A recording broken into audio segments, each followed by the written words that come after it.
Hey guys, tonight we begin not with a philosopher or a king, but with something far more intoxicating and clandestine: drug use in the Middle Ages. Because believe it or not, medieval straight edge wasn't exactly a thing. From monks brewing mind-bending tonics to nobles sneaking a puff of mystery smoke at court, substances of all kinds course through every social stratum, sometimes for healing, often for hedonism, and occasionally just to survive. So, before we dive into the haze, take a moment to like the video and subscribe, but only if you genuinely enjoy what I do here. And let me know in the comments what your favorite medieval remedy is and where you're tuning in from. It's always wild to see who's mixing mandrake with me tonight. Now dim the lights, maybe light a candle for ambiance, but keep a bucket nearby. Some of these potions were wicked, and let's slip back to a time when a pinch of henbane could send you to the stars or the grave. Monastic mixology, the cloistered lab. You're in a monastery garden at dawn, dew on the herbs, wondering how to calm that existential dread. Maybe copy down a tranquilizing psalm. Nope. You'd reach for mandragora, belladonna, or datura, also known as the devil's break. Simmered into an oily elixir, monks, sworn to poverty but never to abstinence, treated their gardens like apothecaries. They mixed mandragora root with wine leaves, steeped belladonna leaves into honey, and distilled datura seeds into concentrated tinctures. Each jar in the cellar was labeled in Latin with warnings more poetic than practical. Contra demonum somnia, against demonic dreams, and potio gaudi, elixir of merriment. These elixirs served multiple purposes: a dose to calm fevered prayers, a draught to inspire divine visions, or a compound to dull the aches of unending labor. But the margin between miracle and massacre was thin, too little, and you drifted peacefully into a meditative slumber.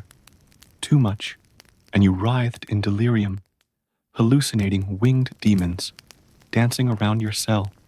Records from the 12th century Benedictine abbey at Saint Denis describe one brother who, after overzealous sampling of mandrake wine, declared himself destined to lead a crusade against invisible foes, and was found carving imaginary battle plans into the cloister's stone walls at dawn. Recipes of ruin and relief apothecary manuscripts, often bound with wax-sealed cords and pseudo-alchemical symbols, preserved these recipes. One such compendium, the Liber de Herbis, Book of Herbs, lists over 20 plants labeled medicinabilis, healing, and nocturnalis, nightshade. Entries include dosages in drachmas, grains, and scribal notes warning of mortem certa, certain death if instructions were ignored. Monks employed distillation apparatus, copper alembics with coiled condensers heated by charcoal braziers. The resultant essences were mixed with almond oil to craft ointments for topical use, or blended into wine for ingestion. Instructions often advised against daytime dosing, only at the witching hour, scribes cautioned, citing both efficacy and the risk of ecclesiastical scrutiny. The midnight market even, outside cloister walls, locals traded in monastic formulas. At night, peasants flocked to shadowy taverns, seeking illicit vials, labeled in loaned Latin phrases. The bottle ladies, itinerant women who peddled poppy wine and mandrake paste, operated under whispered contracts, hushed exchanges, silver, coins pressed into gloved hands, and disappearances into alleyways. Each transaction carried the thrill of forbidden knowledge, a remedy for pain, a promise of ecstasy, or a potential lethal trap. Peasant potions, roots in the dirt. Peasants didn't have access to exotic imports, but they had nettles, mugwort, and the occasional poppy pot.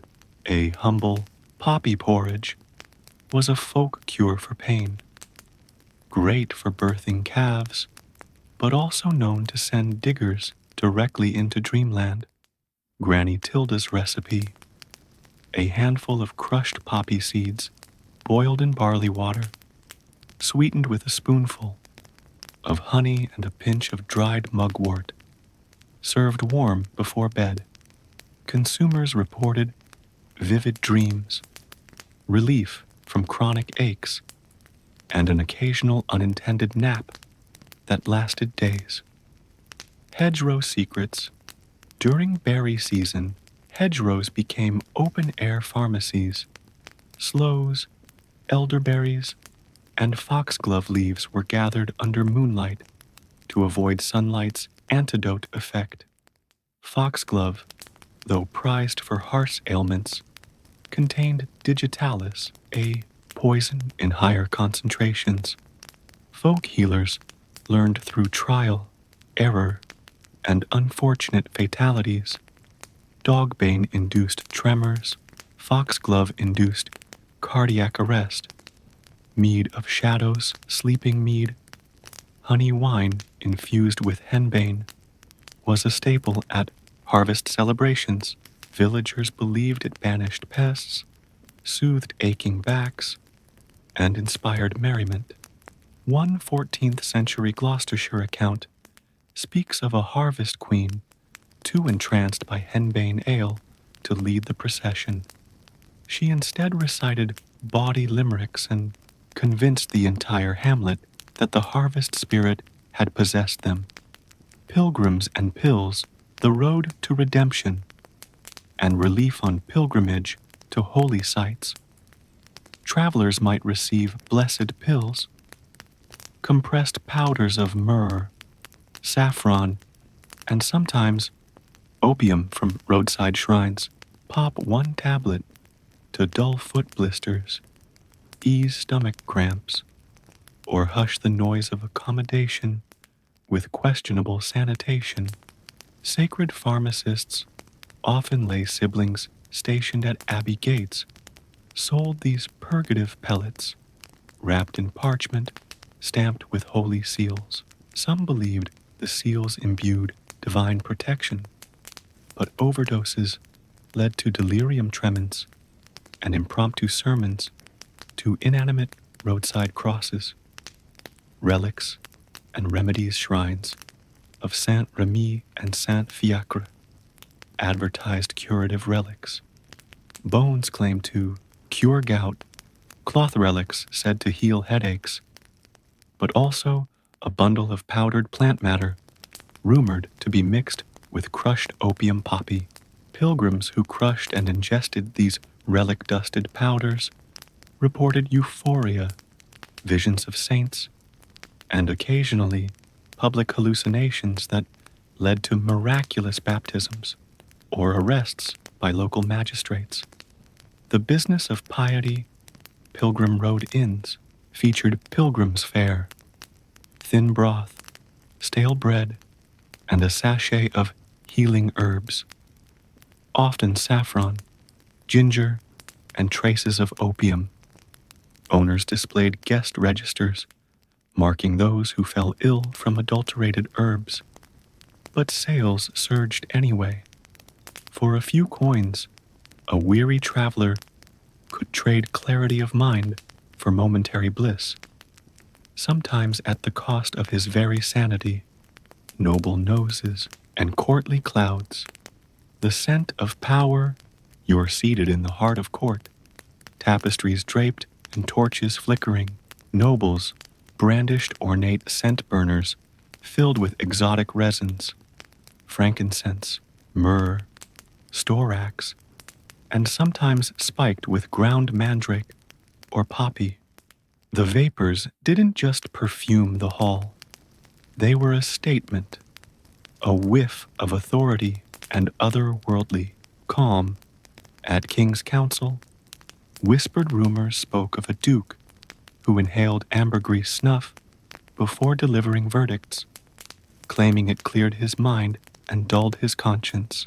A rival lord challenged him to a duel, but after one pinch of ambergris, he reportedly fell into a 3-day trance, sealing peace by accident. Courtroom, cannabis recent, excavations beneath Charles IV's palace revealed traces of charred cannabis seeds mixed with juniper and rosemary. Nobles rolled these mixtures into primitive blunts, wrapped in basil leaves, and passed them discreetly behind silk screens. Said to spark creativity in poets and loosen tongues in diplomats, courtly cannabis was the elite's secret handshake between alliances. Hallucinogenic, huffing some courtiers dabbled in mystery smoke. Burned resin of henbane mixed with hemp fiber, inhaled through ivory pipes. It induced mild hallucinations, dancing cherubs, shifting tapestries, whispered intrigues. Too much, and one might wander the corridors, convinced the gargoyles plotted treason, leading to involuntary retirements, or, worse, confinement in the dungeon's black cell. Witches, wands, and wine. The cunning folks' cellars, beyond official apothecaries.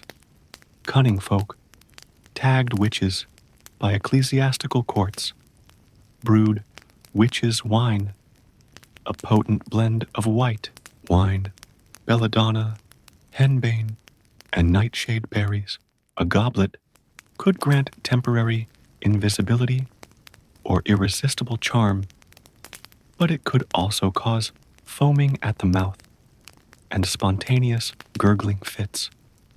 The love draft in border villages, whispers tracked a love draft, a mix of mandrake juice, rose oil, and datura, administered covertly to unfaithful spouses or reluctant suitors. Its effects ranged from fervent devotion to furious delirium. One case in 15th century Bavaria saw a groom profess lifelong devotion to a broomstick until the potion wore off at their wedding.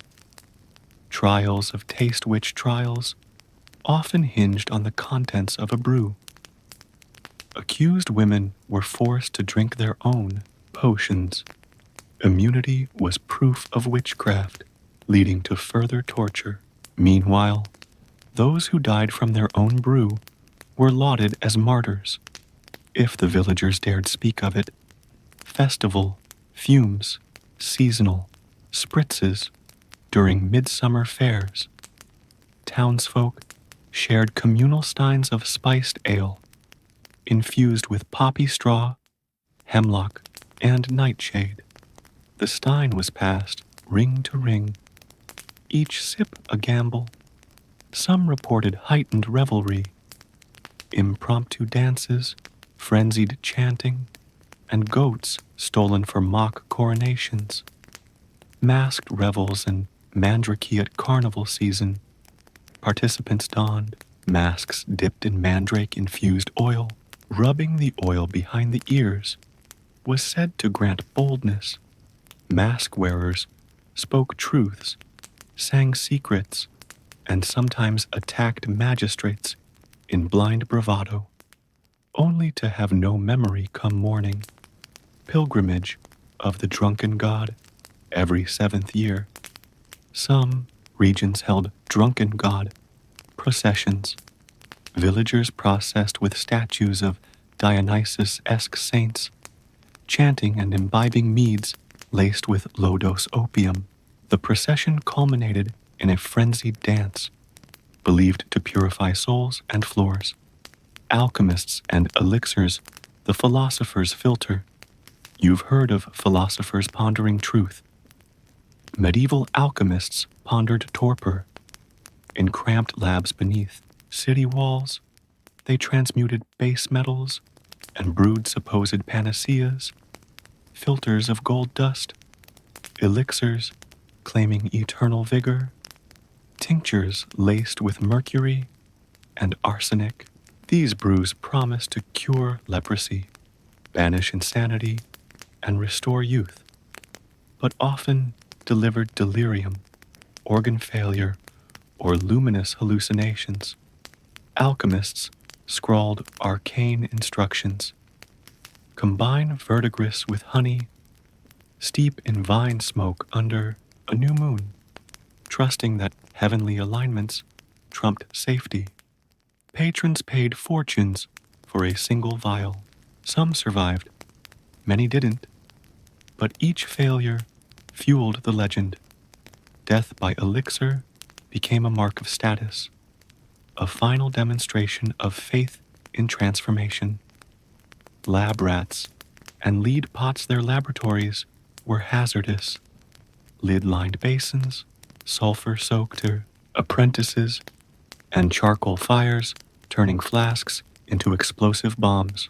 Gaston de Foix's great alembic exploded in 1387, shattering the workshop's stained glass windows and hurling his cataclysmic concoction across courtyard pigeons, half vanished in smoke, half found twitching in ecstasy. Records in the Treatise of Hidden Secrets recount dozens of such accidents, but the true calamity was slower. Chronic mercury poisoning left scholars raving, ribbons of silver coursing through their veins until madness claimed them. Regulation and repression edicts against the elixir. By the late 14th century, some rulers tried controlling the chaos.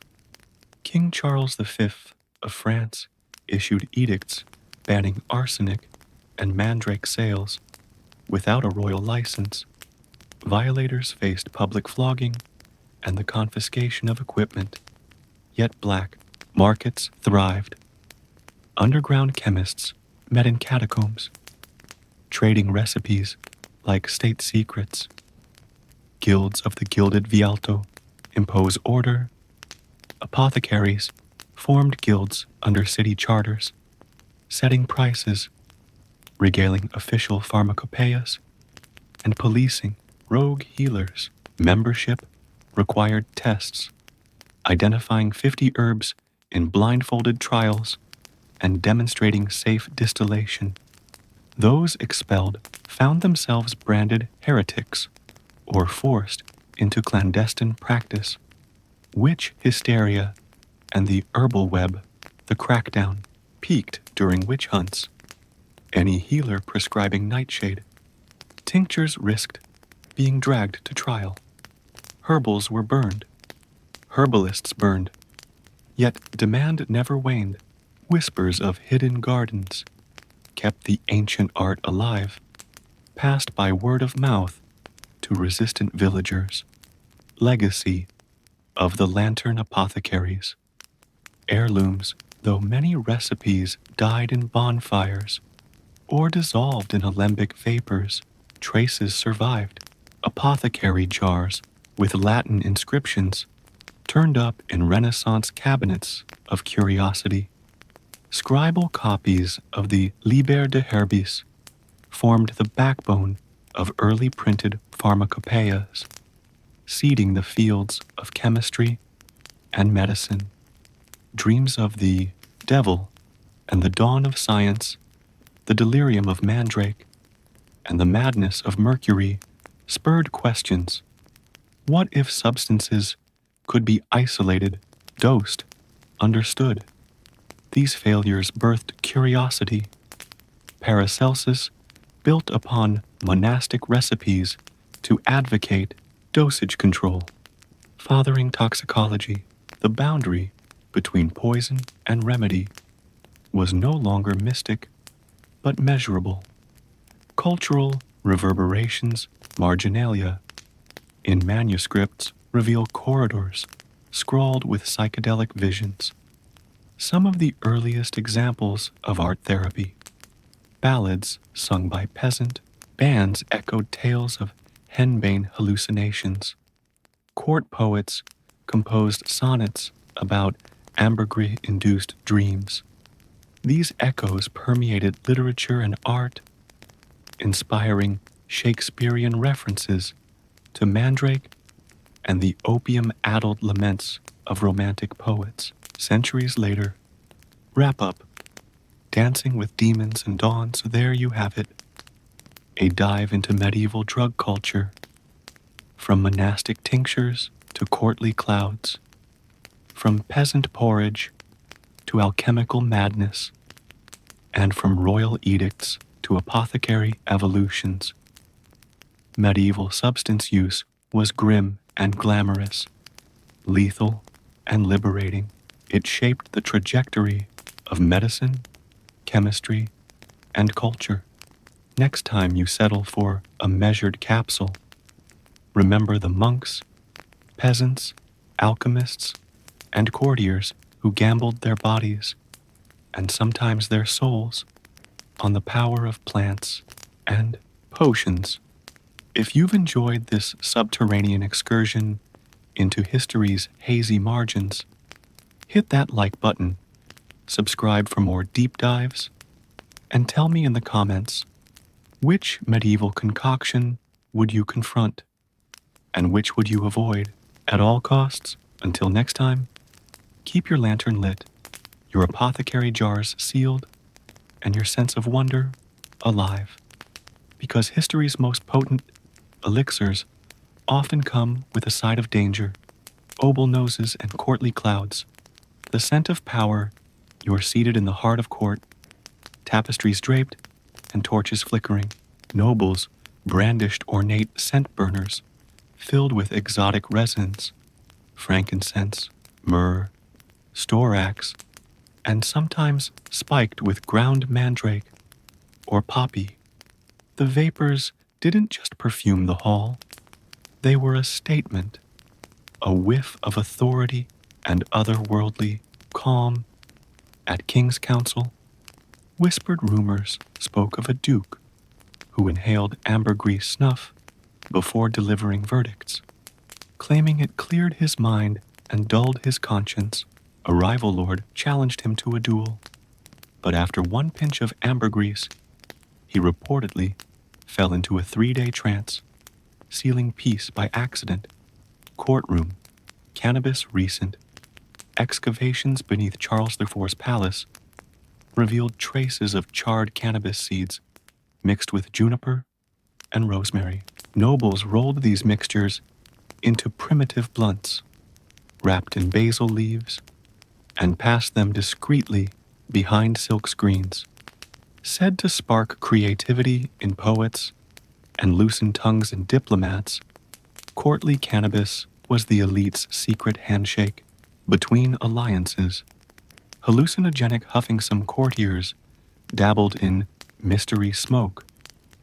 Burned resin of henbane mixed with hemp fiber, inhaled through ivory pipes, it induced mild hallucinations.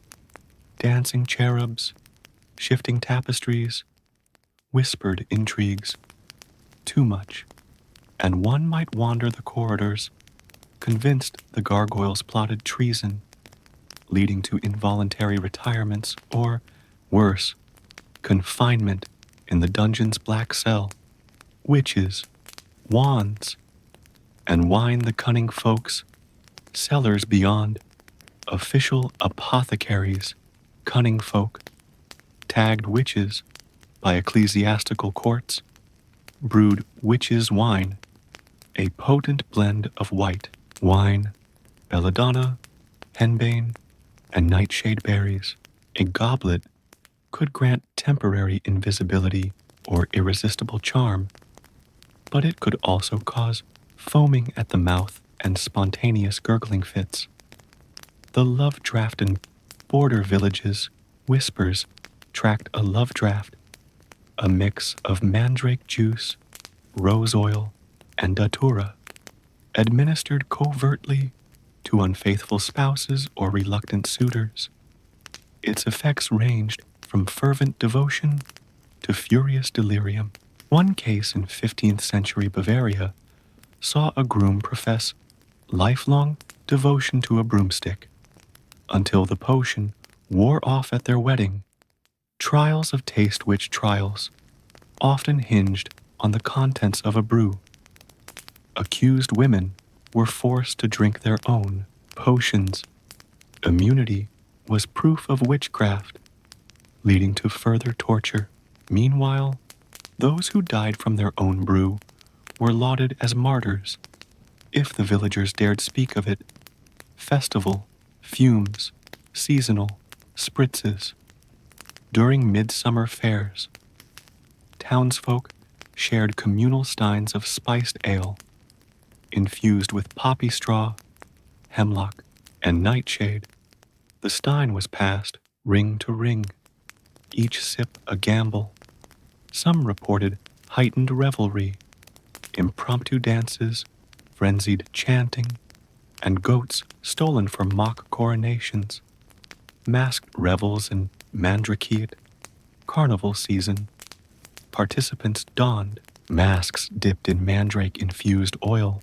Rubbing the oil behind the ears was said to grant boldness.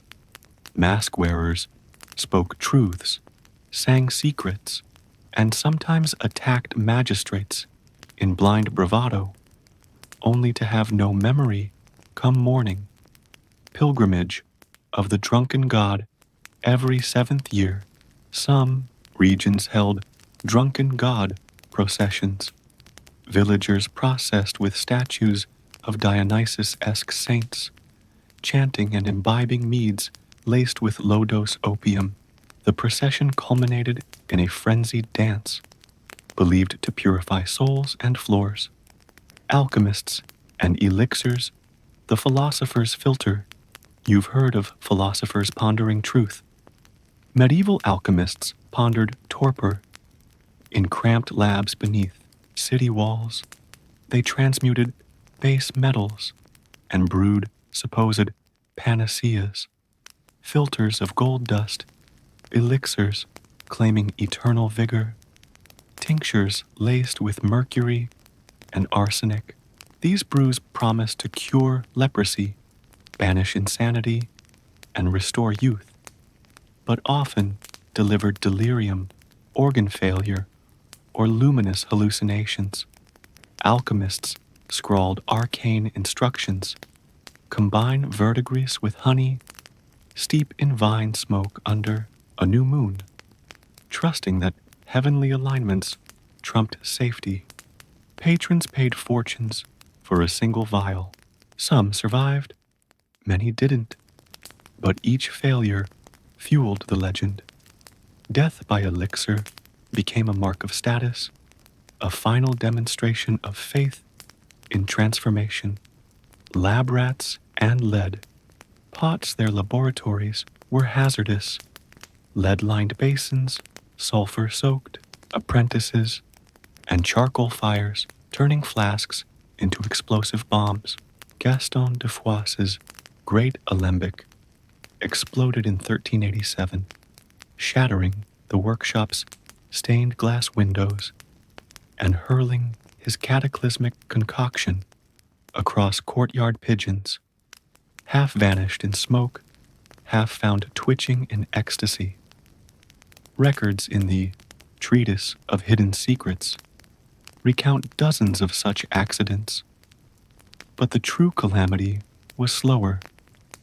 Chronic mercury poisoning left scholars raving, ribbons of silver coursing through their veins until madness claimed them.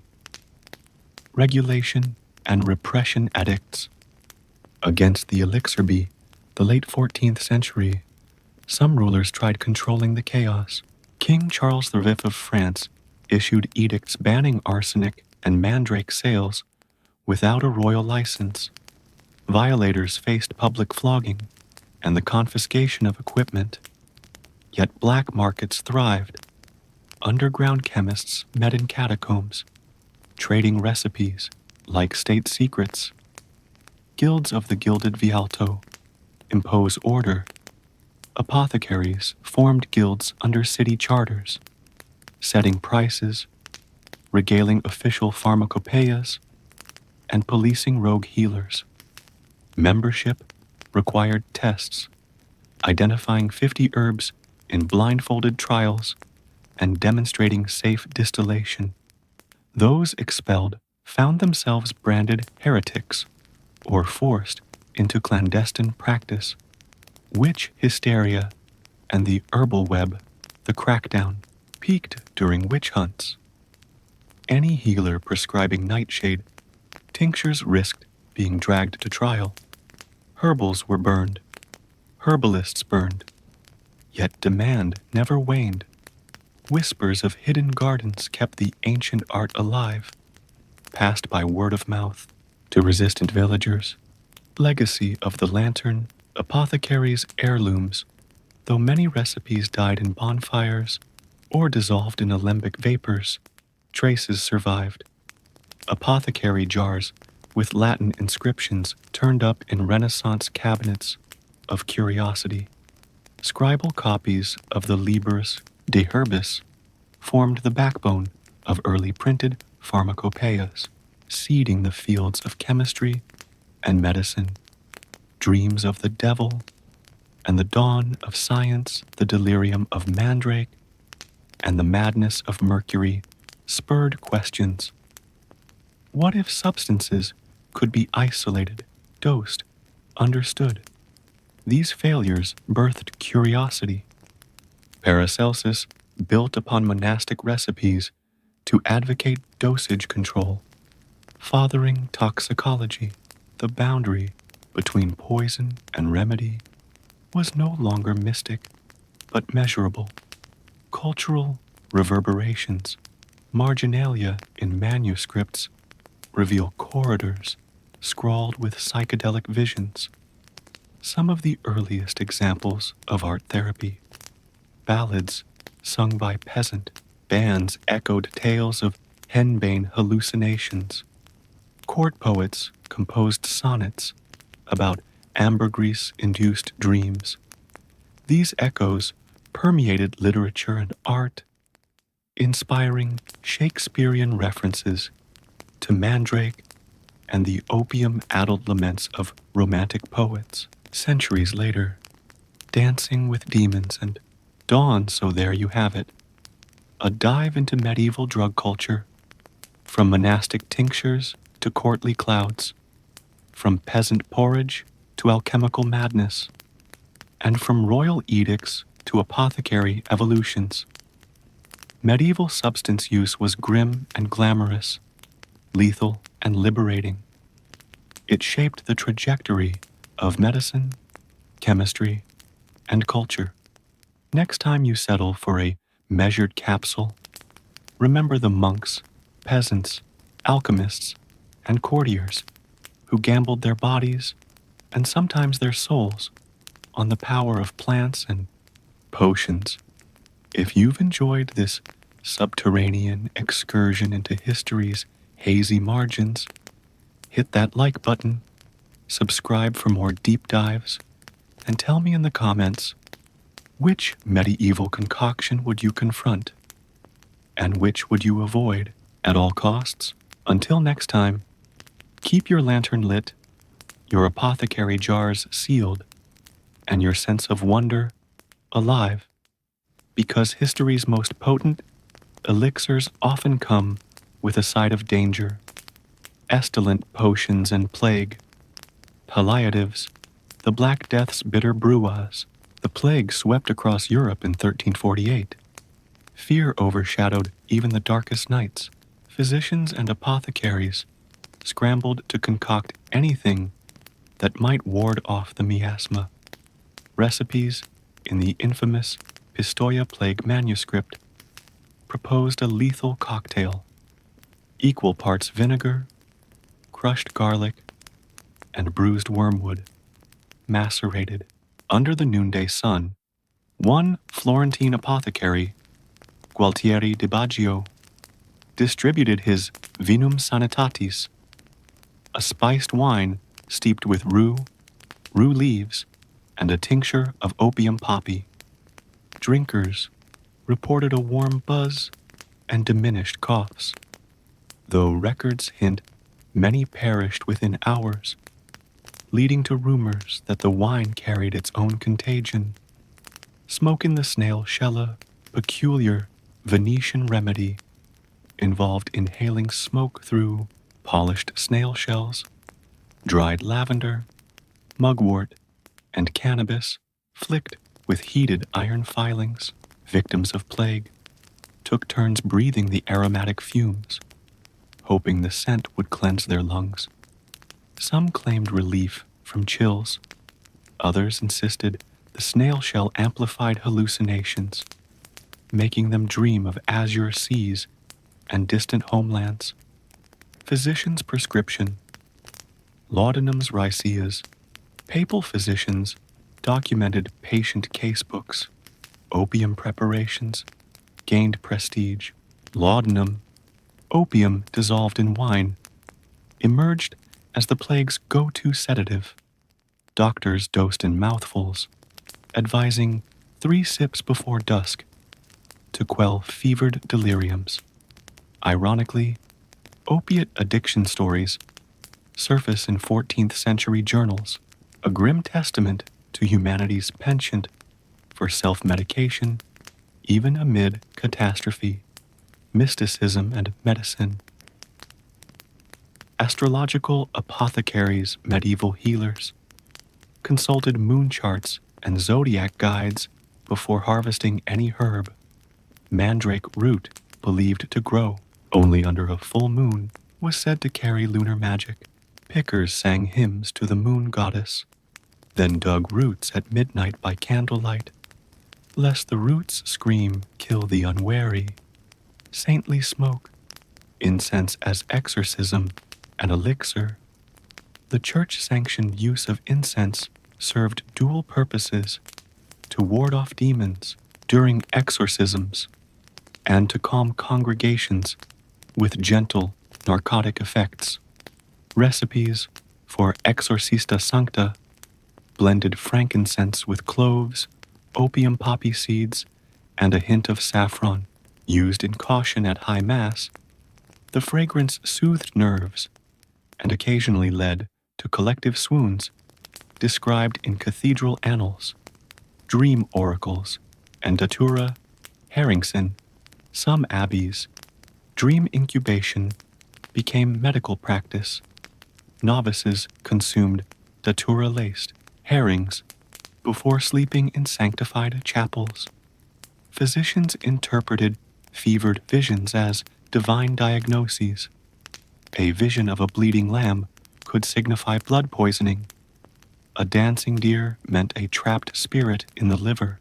Many never woke to their morning prayers, but those who did often regained belief in miraculous cures. Traveling tonics and trade silk road sips, Eastern elixirs in Western hand-strayed roots funneled exotic substances into Europe: opium, Chinese, tea, camphor, and saffron. Venetian merchants peddled Syrupus sinensis, a sweet opiate syrup, blending Chinese opium with local wines and honey. By the 13th century, the wealthy sipped this East meets West tonic, praising its digestive and euphoric properties.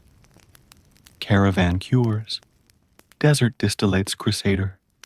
Accounts speak of Arabian caravans offering rosewater infused with attar of roses, chamomile, and a dash of bitter almond oil, which contained trace cyanide. Used as breath fresheners and mood enhancers, these distillates were prized by knights seeking respite from battlefield horrors. Merchant's Madness, the drug convention of baseline 1431, Basel hosted one of the first known apothecary congresses. Healers from Italy to Flanders convened to exchange recipes. Manuscripts describe heated debates over dosing standards. How many grains of opium seed constituted safe sedation? Did camphor vapors induce better sleep than mugwort teas? The event birthed the earliest pharmacopoeial committees, precursors to modern drug regulators. Cultural canvas, drugs in medieval arts and lore marginalia, and Moth's illuminated manuscripts feature marginal sketches of whimsical creatures clutching poppy pods or snorting powdered herbs. These doodles, once dismissed as scribal amusements, are now studied as early references to medieval hallucinogenic experiences. A 12th century psalter shows a cat-headed figure dosing itself from an apothecary jar, suggesting a cultural fascination with intoxication.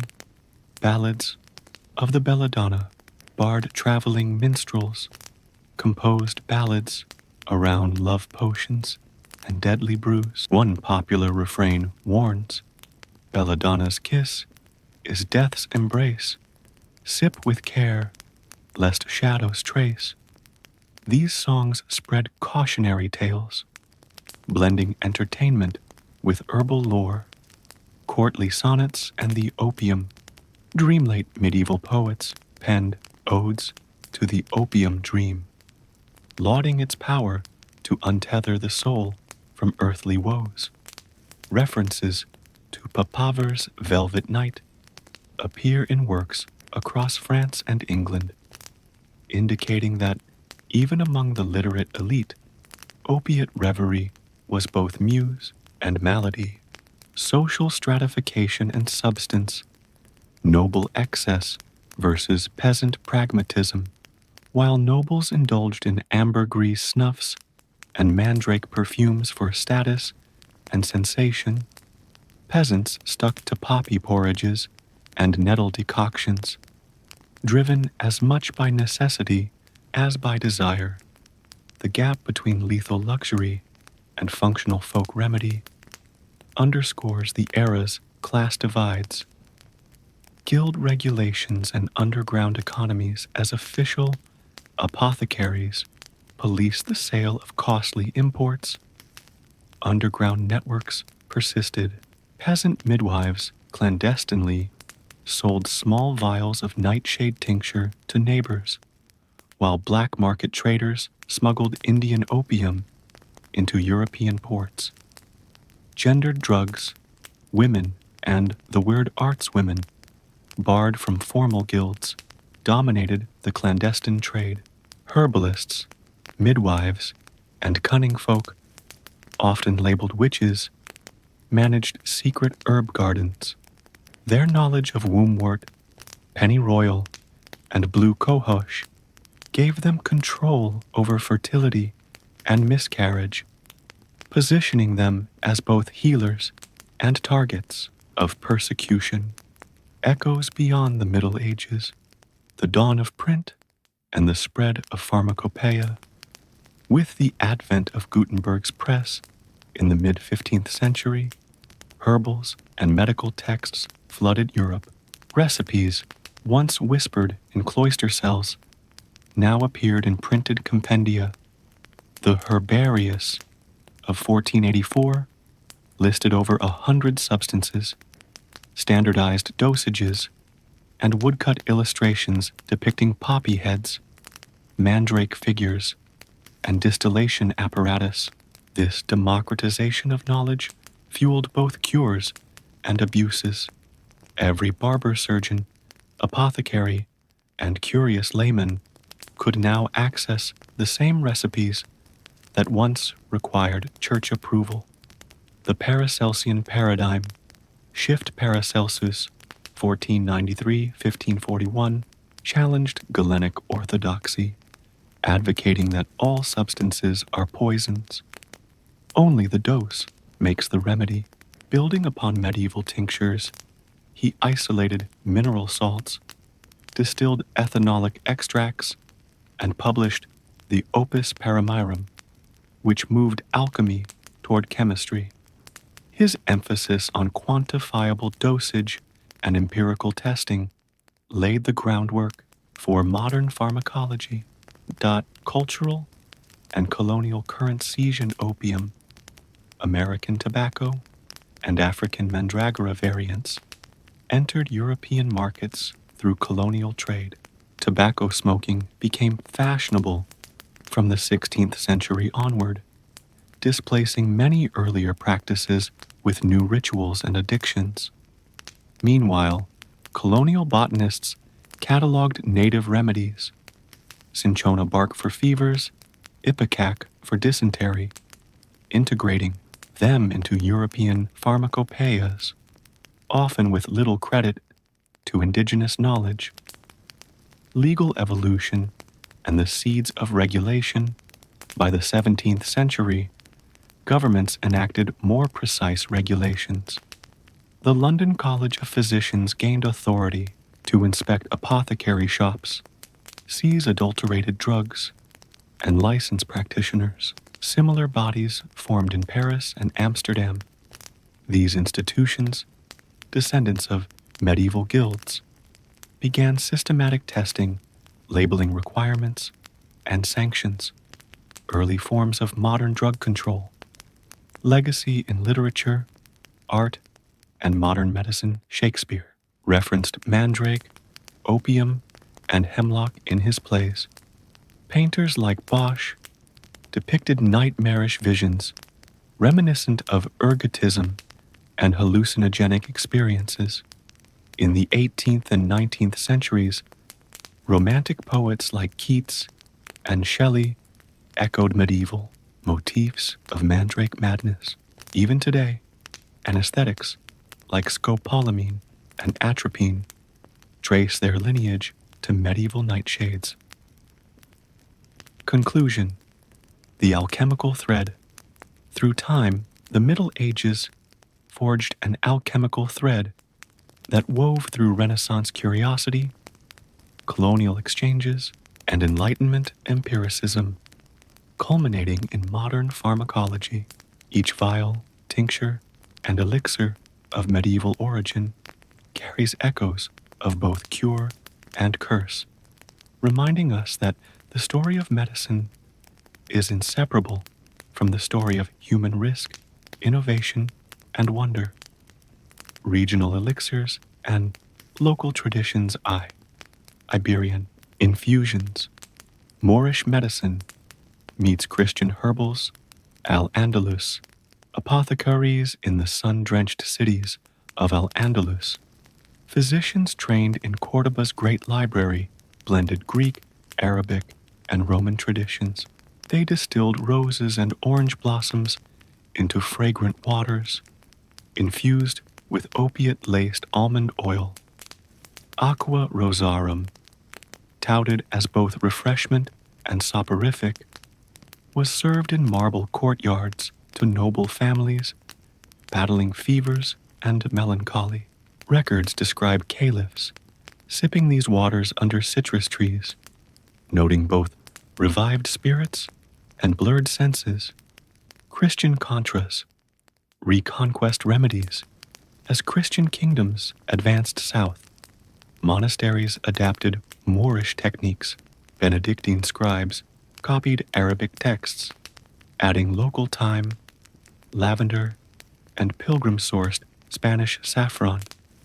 They produced tinctura cordubensis, a wine-based elixir with a hint of opium and saffron, believed to ward off both plague and demonic possession. Pilgrim logs from Santiago de Compostela, reference vendors selling it in scallop shell flasks, folk fusions in Granadine, rural Granada.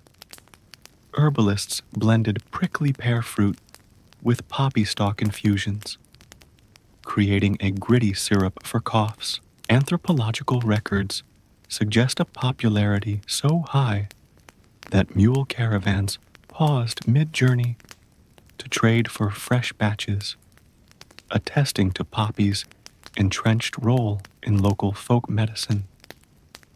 Nordic nightshades, Viking brews and northern tonics, Norse mead and mandrake in the long winters. Norse chieftains turned to mead, brewed with mandrake root and juniper berries. Sagas recount warriors drinking Frodleif's dream mead before battle, believing it imbued them with berserker vigor. Modern analysis of peat bog residues supports traces of tropane alkaloids in ancient fermentation vessels.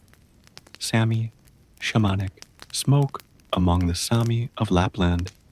Shamans burned dried angelica and heather mixed with local variants of henbane during rituals. The smoke was inhaled to enter trance states, commune with spirits, and perform healing ceremonies. These practices endured into the early modern period, documented by ethnographers, noting Sami healers prescribing smoke baths for mental afflictions. Baltic birch and betony syrupin. The Baltic rim, birch sap, was collected in spring and boiled down with betony leaves and a dash of crushed hemp seeds. The resulting syrup, Bircha oxymel, was renowned for easing respiratory ailments and mild euphoria, an intersection of necessity and gentle intoxication. Tui, Byzantine brews and Eastern remedies, Contos calyx, opium and rose. In Constantinople's grand bazaars, merchants sold calyx jars, blends of opium poppy, rose petals, and myrrh. Court physicians prescribed a teaspoon at dusk to soothe insomnia and quell fevers. Byzantine palace archives reference inventories of these jars alongside exotic spices and silks, highlighting the medicine's prestige. Monastic medical codices. Mount Athos monasteries preserved Codex Medici, detailing over 100 recipes, from opiate theriacs to mandrake-based anesthetics. Pilgrim testimonies tell of pilgrims receiving codex-derived poultices for toothaches and opiate thickeners for painful fractures. Silk Road syncretism in Anatolian caravanserais blended Persian rosewater techniques with the local grape-based spirits. The fusion Rhachius pharmacon combined distilled wine, saffron, and a tincture of opium and mandrake, consumed by merchants to ease joint pains and inspire long-distance storytelling sessions. Here's part 5, diving into 2 new major themes: herbal compendia and scribal traditions and gendered prescriptions and prohibitions. This is Montrose 100 words. Let me know if the depth and style fit before I forge ahead into legal cases and moral panics, cross-cultural exchanges, and beyond. Herbal compendia and scribal traditions. Imagine a dimly lit scriptorium in the late 13th century. The air is thick with the scent of parchment and ink. The only light comes from a single flickering oil lamp and the slivers of dawn sneaking through narrow windows.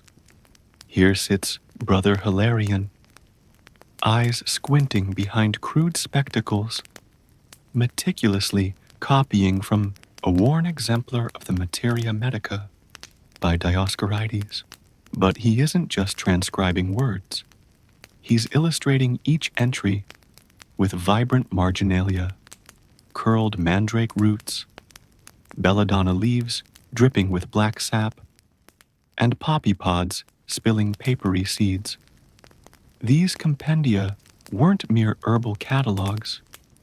They were encyclopedias of embodied knowledge, manuscripts like the Taquinum Sanitatis and the works of Hildegard of Bingen, organized remedies by humoral theory, seasonality, and astrological correspondences.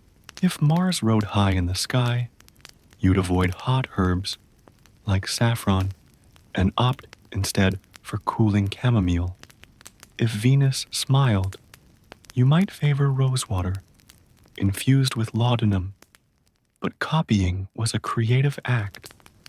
Scribes added local lore. This strain of mugwort grew too close to the pigsty. It cures rheumatism, but gives terrible dreams, and even regional recipes. A Galician version might note that adding a pinch of seaweed to your poppy mead reduces queasy side effects. An English scribe might advise warding off unwanted visions by chanting a psalm before ingesting mandragora. Each manuscript became a living document, shaped by climate, culture, and individual experience. By the 15th century, the invention of the printing press began to standardize these remedies. Yet early printed herbals still retained ornate woodcuts, plant portraits ringed by decorative borders, and often included blank pages for practitioners to jot their own notes. So even in print, the tension between authoritative text and personal practice endured. Knowledge circulated, yet remained perpetually negotiable, gendered, prescriptions and prohibitions. In taverns and courts alike, not all potions were for everyone. Medieval medical theory prescribed hot, cold, moist, and dry qualities differently for men and women, often conflating reproductive health with moral virtue. A woman suffering from melancholy of the womb might be given a pessary of rue and myrrh, intended to draw bad humors out of her womb.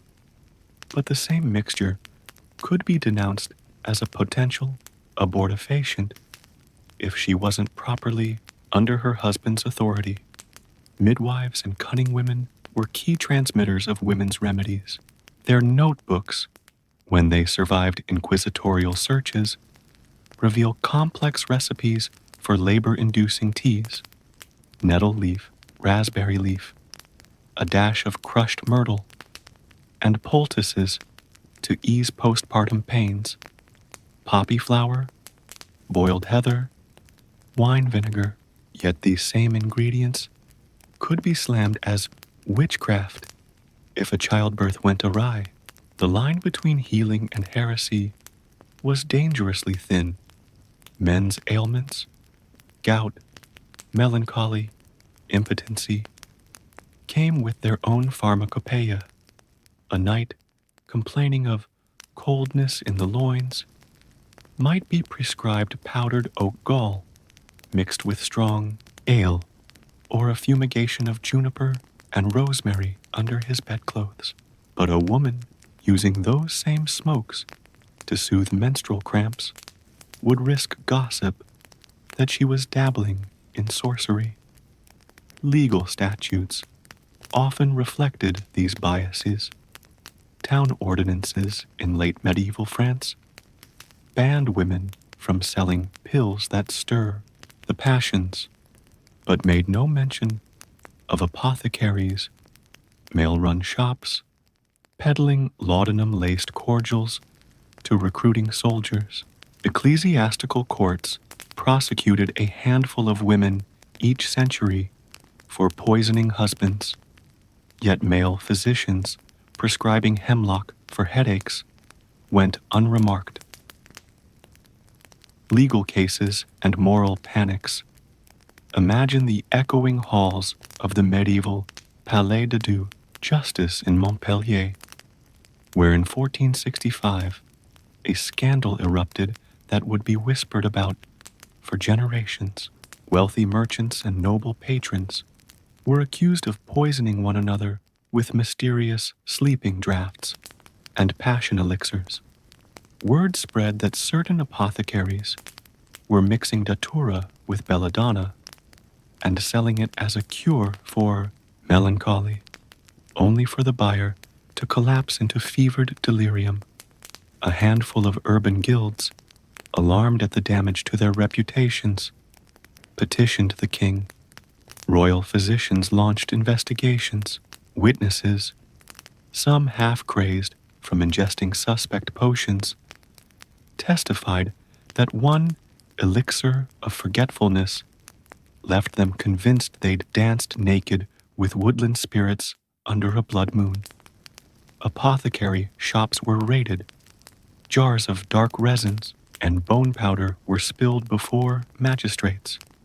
A few unfortunate souls, often women herbalists living on the fringes of town, were publicly flogged, their concoctions burned, and their names forever sullied. Meanwhile, the church published stern sermons against diabolical mixtures. In 1484, Pope Innocent VIII's infamous Summis Desiderantes decree decried poisons and love philters as instruments of the devil. Local inquisitors hopped on the bandwagon. Any book containing recipes for mandrake oil or poppy plaster could be deemed heretical. Parish priests warned parishioners that even a sniff of unapproved incense might draw the wrath of St. Michael and potentially a visit to the pyre. Yet moral panics were cyclical.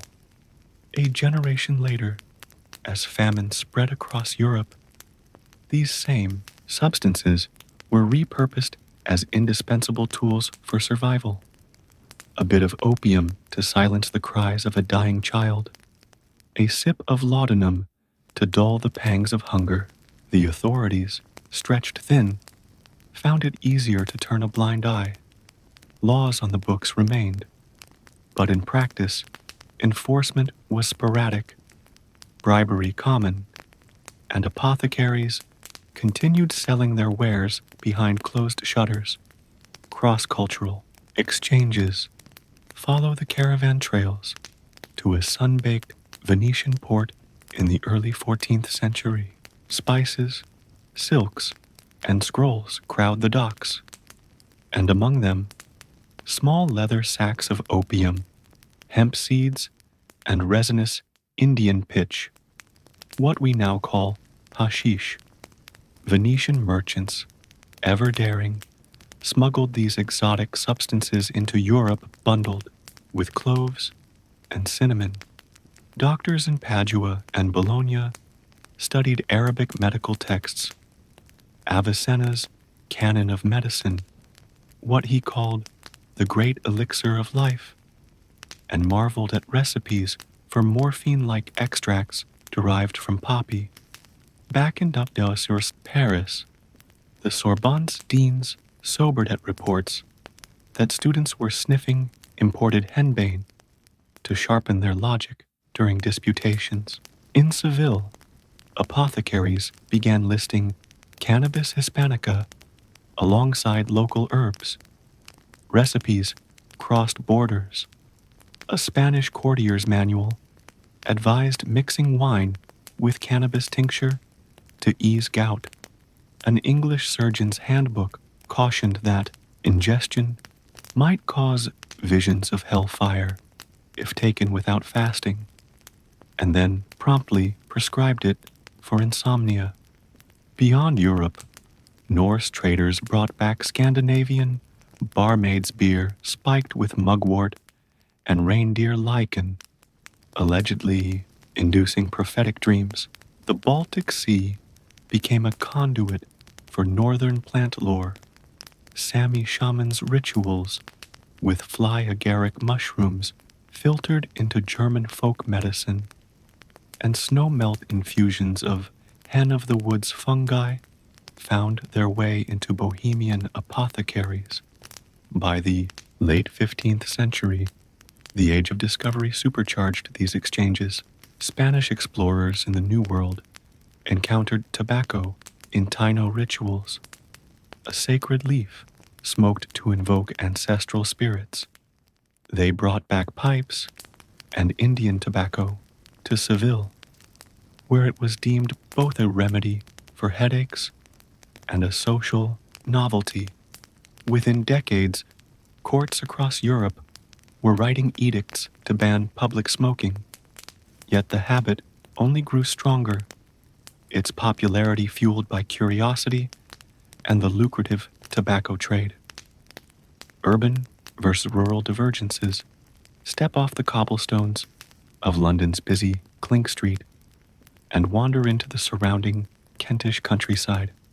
In the city, apprentices in apothecary shops measured laudanum by the dram, recorded sales in ledger books, and adhered loosely to guild regulations.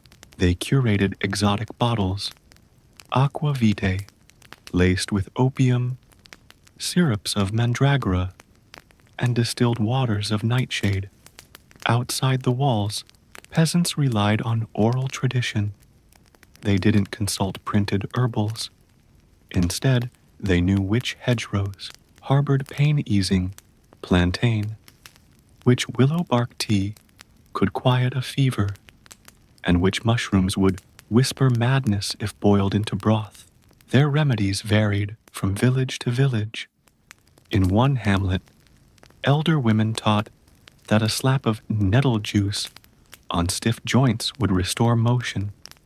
In another, farmers believed that burying a poppy pod beneath your pillow prevented nightmares. City authorities attempted to regulate rural healers. Royal proclamations forbade unlicensed practices and fined folk herbalists who sold sorcerous potions. But enforcement was weak. Sheriffs had more pressing matters, collecting rents and quelling peasant revolts. If a local cunning woman helped ease a neighbor's childbirth or cured a grazing horse with a poultice of ground ivy, the community quietly turned a blind eye. As a result, a dual medical culture thrived. Urban elites visited apothecaries decorated with ostrich eggs and pharmacy angels carved in wood, while rural families brewed their own bitters in earthenware jugs. Knowledge flowed both ways. Wandering apothecaries peddled between town and country, but the tension remained. One world prized standardized texts and official licenses. The other depended on the living memory of generations. Folk, beliefs, and ritual uses beyond practical cures. Many medieval people saw substances as conduits to the supernatural. Heathen practices blended with Christian ritual. If your cow fell ill, you might anoint its udders with consecrated butter, churned under the waning moon. If your child had night terrors, you'd make a charm bag, crushed vervain, yarrow, and a scrap of the exorcism psalter, sewn into deer hide and hung by the cradle. Seasonal rites abounded. On May Day, villagers gathered wild celandine and St. John's wort, weaving them into wreaths to ward off the mid-year evil. At Michaelmas, a handful of poppy seeds was tossed into the fire to ensure warding of malevolent spirits through winter.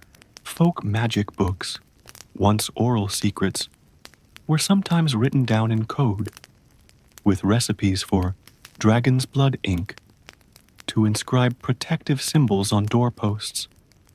These ritual uses weren't always condemned. Some parish priests saw value in accommodating local traditions, blessing herb bundles, and permitting farmers to keep superstitious charms for protection against wolves or plague. Others preached fire and brimstone sermons, denouncing every poppet and potion as relics of pagan witchcraft. The result? A patchwork of tolerance, persecution, and adaptation that varied from diocese diocese, transitioned to early modern science. By the early 16th century, the winds of change blew through European universities. The Swiss physician Paracelsus championed arithmetical medicine, insisting that health depended not on balancing humors, but on precise doses of chemically prepared substances. He distilled mercury and antimony, proclaiming them cures for wounds and fevers. He introduced laudanum and opium tincture as the universal painkiller. His methods scandalized traditionalists, but laid the groundwork for modern pharmacology. Alchemical writings, once confined to cloistered laboratories, began circulating in vernacular languages.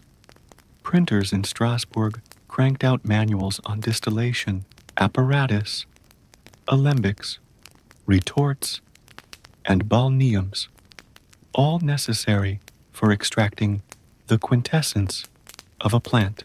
Experimental recipes. Take 3 ounces of pressed willow bark, distill with aqua vitae, and administer 5 drops at dawn. Shifted medicine toward quantifiable procedures. Royal courts competed in patronage. England's Henry VIII established the College of Physicians in 1518 to standardize medical practice. Italian city-states endowed botanical gardens. Padua's in 1545, Pisa's in 1543, where specimens of mandrake, henbane, and opium poppy were grown under watchful scholars. These living collections facilitated taxonomic study and the eventual separation of toxic compounds from beneficial ones. By the late 16th century, printed pharmacopoeias, like the London Pharmacopoeia of 1583, offered standardized formulations, effectively ending the era of wildly varying herbal manuscripts. Yet folk traditions persisted, and the legal battle over who could dispense remedies raged on into the 17th century, setting the stage for modern regulations. Professionalization of apothecaries. By the dawn of the 16th century, the quiet back rooms of monasteries and taverns began to give way to the first true apothecary shops, precursors to our modern pharmacies. These establishments, often located on bustling market streets or tucked behind cathedral cloisters, displayed their wares in polished wooden cabinets, jars of dried poppy heads, vials of murky laudanum, pouches of crushed mandrake root, and the occasional gleaming crystal of alum. To work in one of these shops required more than a sharp nose for spoiled herbs. It demanded guild membership, apprenticeships, and payments to town councils. In London, the Worshipful Society of Apothecaries formally separated from the Grocers' Company in 1617, giving apothecaries their own charter, their own hall, and, crucially, the power to inspect and regulate. In Paris, the Communauté des Apothecaires wielded similar authority, issuing licenses only to those who could recite Latin botanical names and demonstrate the art of distillation. Inside, an apothecary's day might begin before sunrise. Apprentices, often orphaned children or sons of tradesmen, turned over mortar and pestle, grinding bitter herbs into fine powders under the watchful eye of the master. Charts of humoral correspondences hung on walls. Mandragora, hot and dry in the 3rd degree, cures lethargy but can inflame passion. Use no more than half a dram. Each formulation required a recipe book, a formulary, copied by hand and updated with notes. Reduction of liquid angelica tincture to 1/2 strength improves shelf life. These shops didn't just serve the sick, they catered to fashion and status.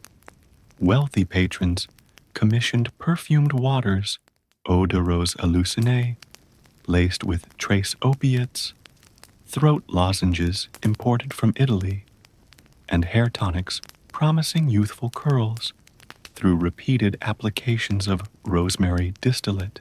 Some apothecaries even offered exotic eye powders containing crushed pearls and antimony sulfide sold as cosmetics that conferred mysterious luster, though repeated use often led to painful corneal ulcers.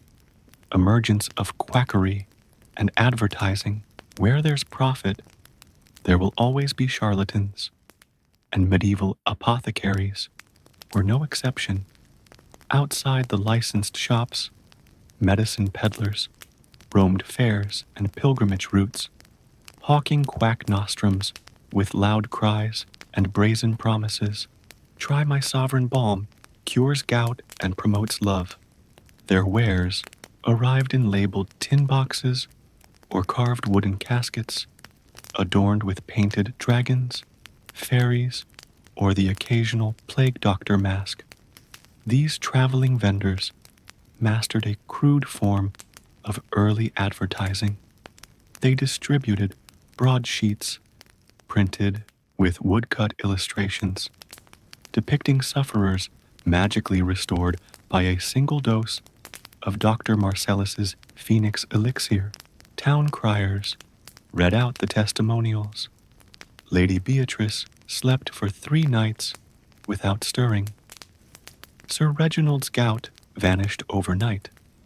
Some quacks even hired small bands of musicians to accompany their processions, ensuring that every village square heard the siren call of their miracle cures. Local authorities tried to curb these itinerant salesmen.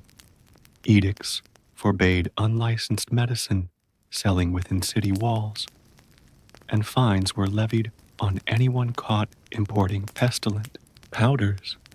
Yet enforcement was spotty, and bribes flowed as freely as the hawker's pitch.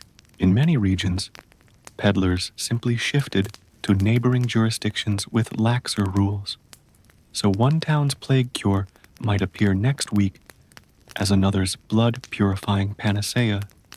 Despite their reputation, some quack remedies held kernels of genuine efficacy.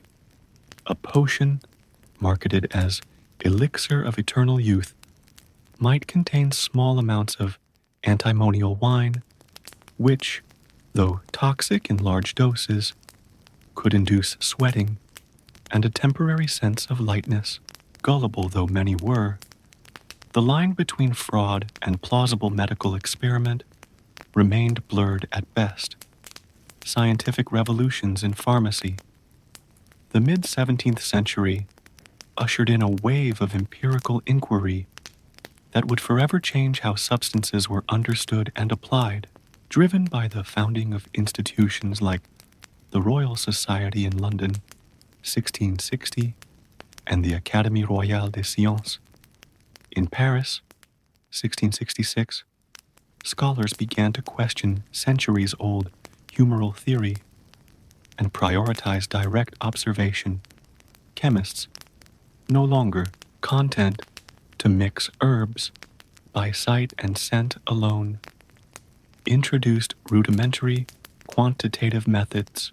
They weighed ingredients using brass balances, measured volumes in graduated glass vials, and meticulously recorded results. 4 drachms of willow bark extract in 1 pint of water reduced fever by 2 degrees in 2 days, administered thrice, daily. Early clinical trials, albeit uncontrolled by modern standards, emerged in letters and journals circulated among learned circles. Notable figures spearheaded these advances. Jan Baptista van Helmont in the Netherlands insisted that gas, which he termed gas sylvestre, held the key to distilling essential oils. Robert Boyle championed the notion that matter comprised atoms and corpuscles, laying the groundwork for isolating active compounds. Meanwhile, obsessions with phlogiston theory and concoctions of vital spirits sparked heated debates, leading eventually to the discovery of oxygen and the realization that many traditional medicines worked by interacting with bodily chemistry, not mystical balances of hot and cold. In apothecary shops, these intellectual shifts produced tangible changes. Distillation apparatus became more sophisticated. Copper alembics, lined with glass, sand baths, enabling precise temperature control, and retorts shaped to capture the purest fraction of a volatile oil. Pharmacopoeias began listing active principles, code, for the alkaloids and acids underlying plant efficacy, even if their chemical structures remained mysterious. By the late 17th century, printed pharmacopoeias had grown into hefty volumes.